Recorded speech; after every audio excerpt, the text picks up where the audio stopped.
Hi guys! Welcome sa ating bagong lesson. Ito ang It's My Life ni Bon Jovi.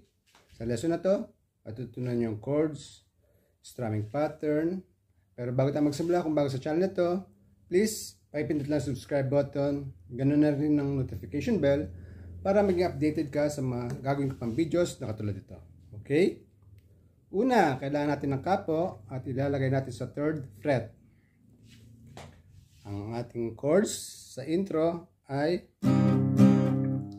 A minor. So, nagsulat tayo sa 3rd. Dalawang bagsak. Tapos ang kalabit. Strings. 3, 2, 1. Tapos 1 ulit. Pero nakapindot ka sa 1st strings. 1st fret. Ito na yung 1st fret natin ha. Tapos open. Parang ganun.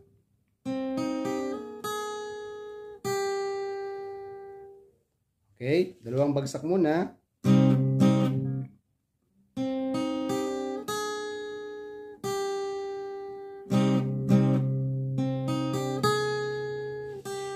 Ba, ganun.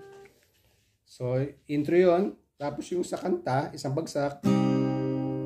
Tapos kanta, this is the song for the broken hearted. Tapos second line. Pagkatapos sa second line, tapos babad sa A minor,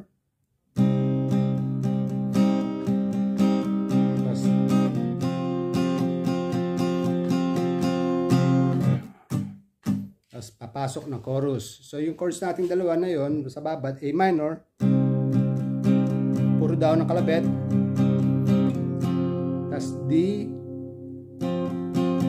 D5.